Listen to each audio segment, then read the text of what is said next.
అంటే రజనీ రమ గారు ఇది భద్రాద్రి జిల్లాకి సంబంధించిన ఇష్యూ జరిగింది. ఒక 16 ఇయర్స్ అమ్మాయి, అంటే బాలిక అని మాట్లాడుకోవాలి మనం ఇక్కడ. అవును కదా. ఆ బాలిక ఇంటర్మీడియట్ ఎగ్జామ్స్ రాస్తూ వాష్రూమ్ లోనే డెలివరీ అయిందండి.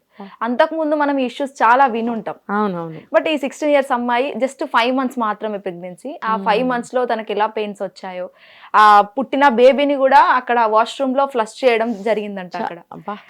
అసలు ఆ న్యూస్ వింటేనే అలా అమ్మాయిలు అసలు ఇలా ఎందుకు ఇంత క్రూరంగా రెడీ అవుతున్నారు అసలు. అబార్షన్ అని చెప్పారు న్యూస్లో. నాకు అదే అర్థం కావట్లేదు, ఆశ్చర్యంగా ఉంది. ఆ అమ్మాయికి ఎలా మినిమం మెచ్యూరిటీ అనేది కూడా రాదు ఆ ఏజ్. అది అంత ఈజీ అయిన విషయం కాదు. డెలివరీ అంటే అది బొడ్డు పేగు అంతా ఉంటుంది కదా. మేబీ అబార్షన్ కోసం ఏమన్నా టాబ్లెట్స్ వేసుకుని ఉండొచ్చు. 5 months లో పాసిబుల్ అవుతుందా మేడం అలా? పాసిబుల్ అవ్వకపోయినా ఇప్పుడు అదే కదా జరిగింది. పాసిబుల్ అవ్వలేదు కాబట్టి ఇలా జరిగింది. కొంచెం రూపుదిద్దుకుంటుంది లోపల పిండం అనేది, బిడ్డగా రూపాంతరం చెందుతూ ఉంటుంది 4-5 monthsలో మెల్లగా. ఆ సమయంలో అబార్షన్ చేయడానికి వీలు కాదు. కానీ మొండిగా మూర్ఖత్వంగా ఏమైనా మింగిందేమో, అది కాలేజీలో ఎఫెక్ట్ చూపించిందా, లేకపోతే అదంతా లేకుండానే పెయిన్స్ వచ్చి అలా జరిగిందా అనేది మనకు తెలియదు. ఏమైనా 16 సంవత్సరాల అమ్మాయికి మరి ఏం మాట్లాడాలి చెప్పండి, మీరు చెప్పండి. ఏం మాట్లాడాలి ఇలాంటి వాళ్ళ గురించి? అసలు వీళ్ళకి ఏం కావాలి? అసలు వీళ్ళకి అమ్మ 11 ఏళ్ళు రాగానే పెళ్ళిళ్ళు చేసేయండి అమ్మ మీ అమ్మాయిలందరికీ. ఆగట్లేదు ఎక్కడా కూడా. ఆనక ఇలాంటి పనులు జరుగుతుంటే పరువు పోయిందని మీరు బాధపడతారు, మాలాంటి వాళ్ళని నోళ్ళు తెరిచి చూడాల్సి వస్తుంది. ఏం మాట్లాడాలి? సమాజాన్ని మార్చడానికి ఎన్నో చెప్తున్నాం. మనకేమన్నా టైం పాస్ అయ్యేదేమన్నా? ఎవరింటిని వాళ్ళని బాగు చేసుకోవచ్చు కదా. టైం అంతా పాడు చేసుకుని పనులన్నీ పక్కగా పెట్టుకొని వచ్చి ఒక ఏమంటారో ఏదో ఒక ఇది కూడా ఒక సేవే.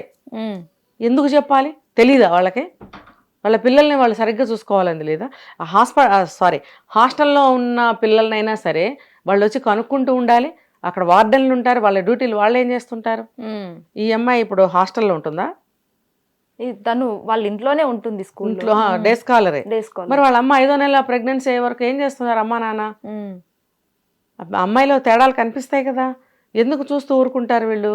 అంటే పిల్లల్ని కనిపెట్టలేనంత బిజీగా మీరుంటే ఆ బిజీలో వదులుకోండి అమ్మా మీరు.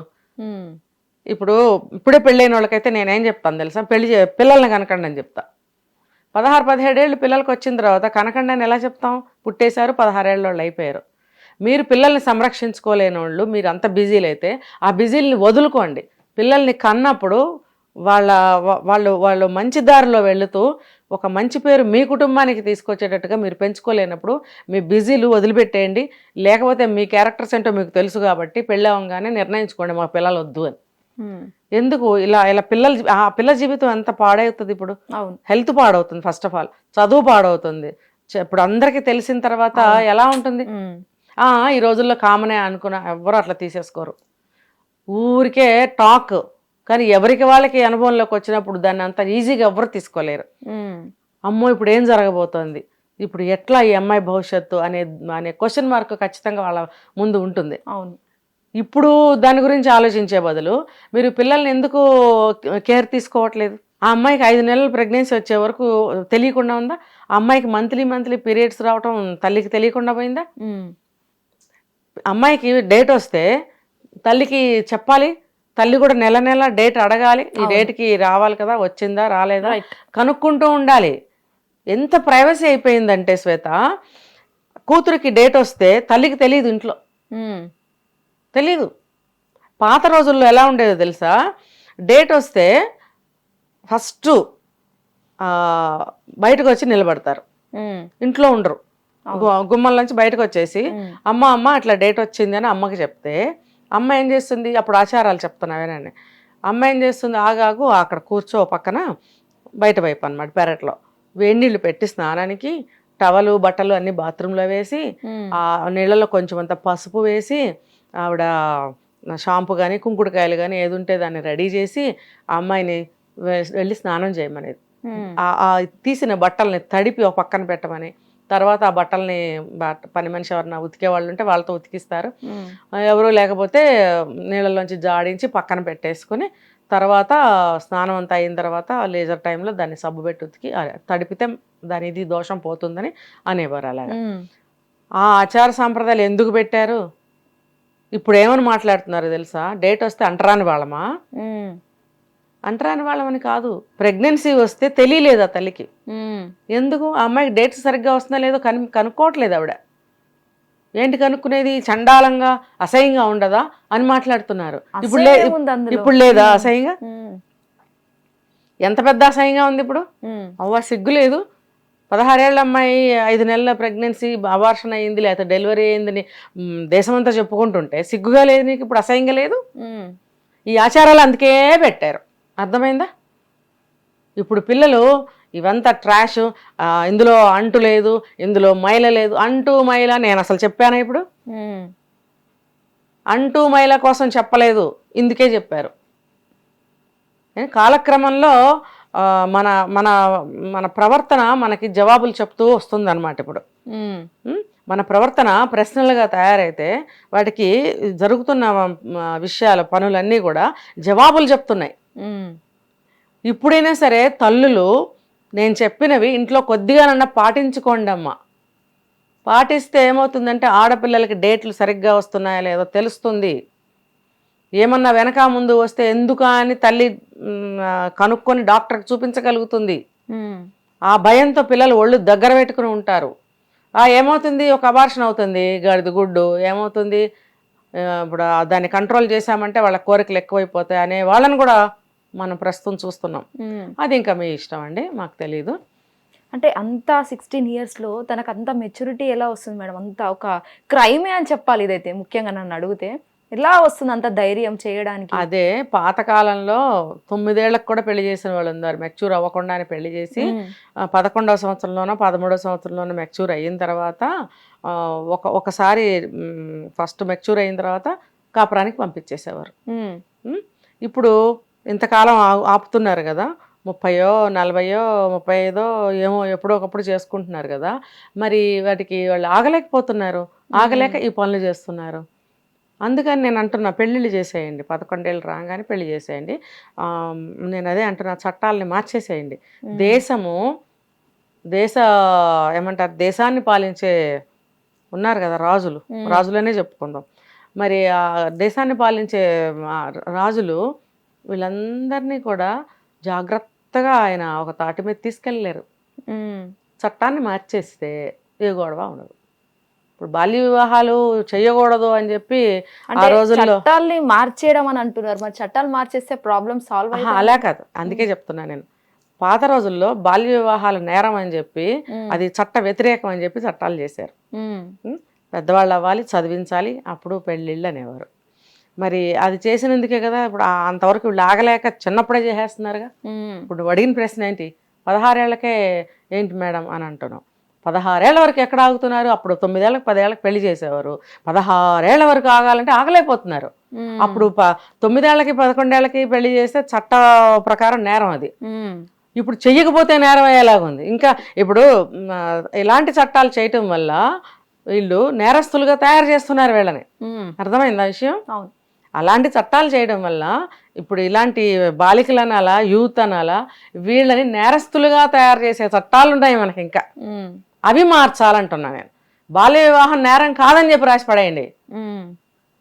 9 ఏళ్లకే 8 ఏళ్లకే 11 ఏళ్లకే తల్లులు అవుతుంటే మీరు అక్కడ చట్టం పెడితే ఆ చట్టం అన్న సరిగ్గా అమలు జరుగుతుందా? లేదు కదా. ఎందుకు మరి నామకే వస్తాను చట్టాలు మనకు? అవి ఒక మంచికైనా ఒక చెడుకైనా చట్టం ఉండాల్సిందే. మరి ఏది ఎక్కడ? అందుకని నేనేమంటున్నానంటే మళ్ళీ బాల్య వివాహాలు వచ్చేస్తాయి. చట్టం రాయనండి, మార్చండి, పోనివ్వండి, అనవసరం. ప్రజలే మార్పులు తీసుకొచ్చేస్తారు. ఇప్పుడు ఇలా జరుగుతుంటే ఆడపిల్ల తల్లిదండ్రులందరూ భయపడతారు. మళ్ళీ పాత రోజులు వస్తాయి. 9 ఏళ్ళకి పెళ్లి చేయటం, 10 ఏళ్ళకి పెళ్లి చేయటం, లేకపోతే మెచ్యూర్ అవ్వగానే పెళ్లి చేసేయడం. పెళ్లి కొడుకు ఎంతన్నా ఉండని వయసు, అనవసరం. అందుకని అమ్మాయిలకు మాత్రం అట్లా చేసేసేవారు. ఇప్పుడు లేకపోతే 16 ఏళ్ళకి చదువుకుంటూ ఈ పనులేంటి? నువ్వెవరితో తిరిగావు, నువ్వెవరితో తిరుగుతున్నావో తల్లిదండ్రులు చూస్తున్నారా?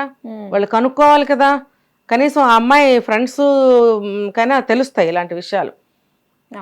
ఫ్రెండ్స్తో అమ్మాయిలతో వెళ్ళాలి. ఆ గ్రూప్లోంచి విడిపోయి ఈ అబార్షన్ దాకా వచ్చింది అని అంటే ఎవరితో తిరిగింది? ఆ అమ్మాయిలకి తెలియదా? మాతో సరిగ్గా ఉండట్లేదా అంటే అని వచ్చి కంప్లైంట్ చేయాలి కదా. పాత రోజుల్లో చెప్పేవారు. ఏంటి ఏదో ఒక పేరు అనుకుందాం, ఆ అమ్మాయి మరి మాతో రావట్లేదు మరి ఏంటి ఆంటీ అని వచ్చి చెప్పేవారు. తల్లికి అనుకునేది, తండ్రికి అనుకునేవాడు, ఏంటి నువ్వు ఫ్రెండ్స్తో వెళ్ళకుండా ఎటు వెళ్తున్నావు అని అడిగేది. దానికి ఇప్పుడు అవకాశాలు ఏవి లేవు. ఏమవుతుంది? అంత సమానత్వం ఇది ఎక్కడ సమానత్వం అయింది? మగపిల్లలకి ఇవి అవుతాయా?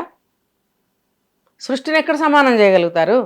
భగవంతుడే బ్యాలెన్స్ చేస్తున్నాడు పైనుంచి, ప్రకృతి బ్యాలెన్స్ చేస్తుంది. ఒక స్త్రీని పురుషుడిని పుట్టించి మనుషులందరూ ప్రజాకోటి పుట్టడానికి, ఈ ఒక ఏమంటారు జనజీవనం సాగటానికి, దీనికి అంతటికీ కూడా భగవంతుడు పుట్టించాడు ఒక స్త్రీని పురుషుడిని, అంతేగాని ఇంకా ఇలాంటి వాటి కోసం కాదు. ఆయన పైనుంచి సృష్టిని బ్యాలెన్స్ చేయడానికి ఇట్లా పుట్టిస్తే వీళ్ళు ఇంకోలా చేస్తున్నారు. మరి దేనికి విలువ లేదు, దేని యొక్క ప్రాముఖ్యత తెలుసుకోవటం లేదు. అందుకనే చిన్న వయసులో పెళ్ళిళ్ళన్నా చేసేయండి.